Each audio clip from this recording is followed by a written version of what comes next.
my main chassis. Dama ABB truly agree more. And a top choco taste of chocolate. Chocolate. Say abna puku ahwene. Latex. Say your partner for life.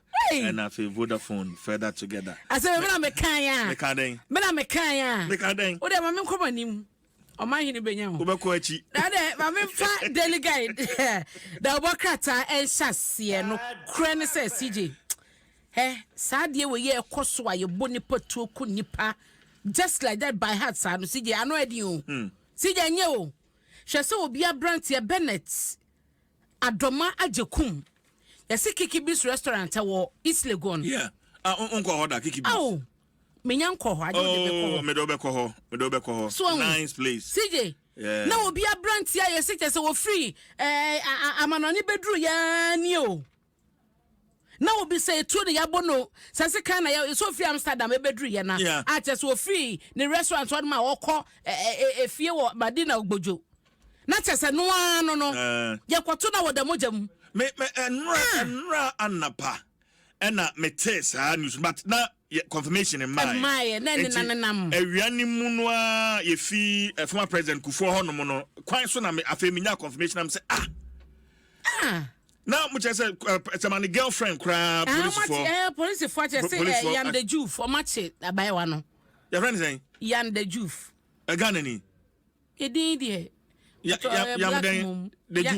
Yande ne picture yeah oba ni picture de ma hu social media but abokrata ya mfama ni modu kakra oye tuntum so oye tuntum pa enti wa wo share Facebook no daily guide ne story no na ayo ade ato no girlfriend arrested over Kikibis owner's death sha brantie si Amsterdam bedru ya ni o haya ni atina ba ko bi so fra broche ba ye eno so sa area ho no ma obeka ya eno so dia mi girlfriend oku no twin ne de ko share ba bi na ga pabam just say wo dwe niam bi ho a wonte ase enti me dia na me bisa say mudi ni paboni se mu se die nko na ekoso o kind of work right ya o say as a business transaction bi ni ade na resulting to this enti we ase na kasa na wo be chembo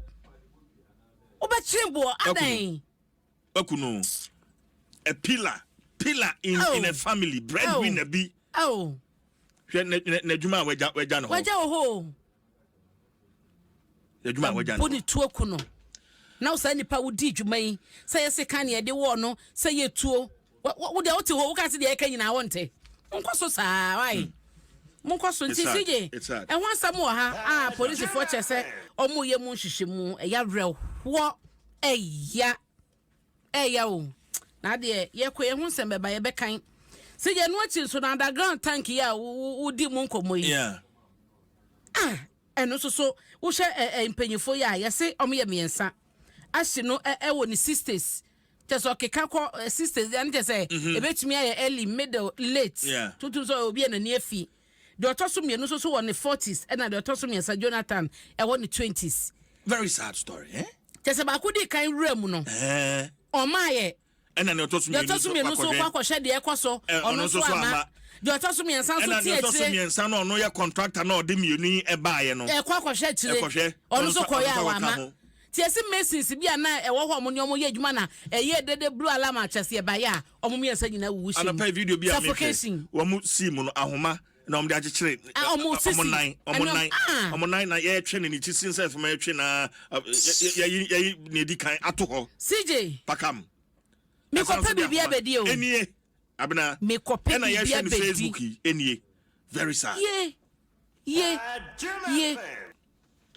ye twa body nregu omo so na e da Facebook yi enra na pa sesebre na o se okwa adwuma ba o ne ho akwa adwuma ba enra na pa sesebre hey abono watwi na se e bi omo nam kwan so kra omo eko na omo ko bon fast ya bi reservoir tank yi so atese omo wremu a eno ano no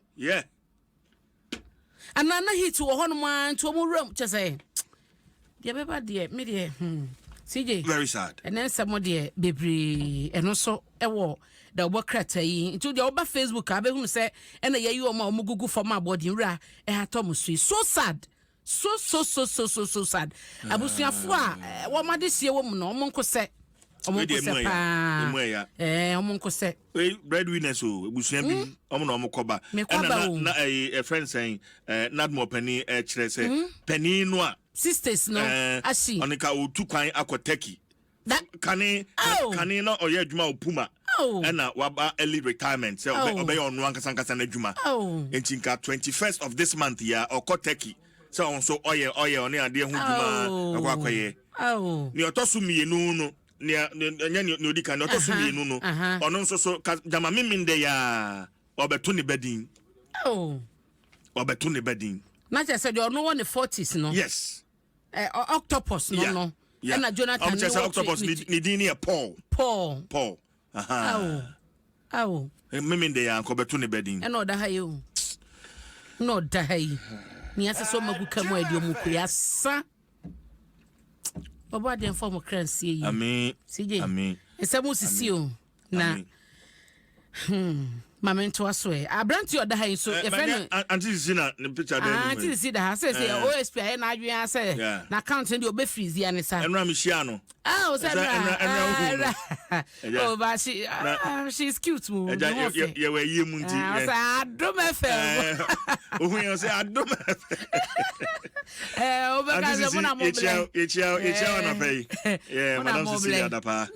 It was nice meeting her yesterday. Our former president. Was on former president before you close pa. Yeah. Close pa. See, you know so Hana. My yeba me said my boss amount na no say oni OSP or chese OSP ni nyina so bi e kire say sika no be fa no woni fia na se de wo hu won account mu no ofa kwan bone so na nya ya na say e jimudie no de nya sa sika no nse OSP e ye na adwene so opese ode ne sato ne niam so no eni nyina so enti court e montu o chese na se ne ho kire ne pa sanse e de sato na account ne ade ma misisi e hu ne so okọ from cry the ma misisi we knew before scandal we ni ade no ne so ate bibia ni a mo de mo hene ka si ja brantie we se e friend James Awuni bosumi e twam ya o no what dey ayi kaka motobi what kaka motobi abna friend me rough o de kaka motobi minim kaka motobi asaniti eno ode akwakoje awarefo bi 1200 Ghana cedis say obekum o no ye contract killer hunu na wo mo a eno ogiska no koye na hu say say no man mu no ya wadwen so bebo brabon ya mra no be so mu na ni wadi say dia jeli no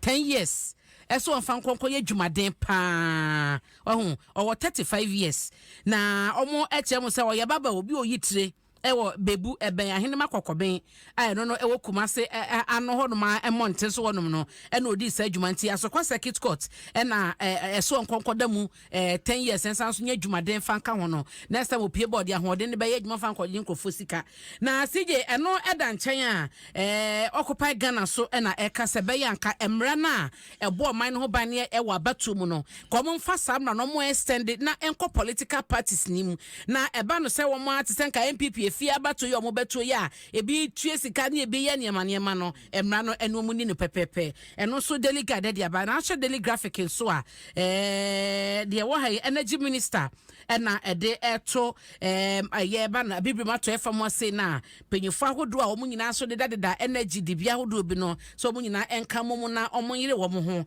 se de beye na ensakraye ebetumi aba na eyinama hoode am wiase nyina ehwese ebe sakra mu na akọ eye pempenso foforo no atumi aye dwuma na omu kire se property rate ntokua to ya ka ho asema bodara ma waze se ne yentua no physical jisika biemu no omu kire se omatumi anya 20 million Ghana cedis ewa bosom miensam property rate ne said empanyfo de hyehye bae no nti de je se ade na ebi enkrofo tua pa o na nwufa ba bi se na ye no cashless wo be ye no wo phone na wa ye na wo tua na ko aban confess mu straight no in 3 months no omanya 20 million Ghana cedis a daily graphic abomu amane enti em se wo hwe mu so a hayi so omo kire se obechebi lamte interchange no ajebo se de adwuma ebesan ahyase esansa aban no atoto niema amomo kire se omanya sika omode ba be hye mu amana wie pay resident engineer no na edin semwe etudwa na sanitation education minister World Bank team no na omakọ Ghana projects awodo ni nyina no omakọ ye inspection akọhwe se de ekọ ene pempenso adru eno so eda ha sei na minister of employment na oche se eba no wom so bi won maba no domestic obi won mo mefiade ene sa ne omanioma no awomode omo ekọ gaf ne ye amama ni bia oche se Ghana enya de omo be lift ban no kosi se ombehunu se enioma nyina de dayi a obi obekọ bia no ebenya hoto no de ni dwuma eno so ho asem ewo Ghana Times the bokrata imu a medi mu amane amount CJ anopai de amanebo ene de bokrata emu nsem no sei na akosi bia reho pa se de bia wo ye no ya no mo ani ada ho na wa ya hweye sanse ene me kwaba o bibia tumisi enyame nkwa ne ni bibia tumisi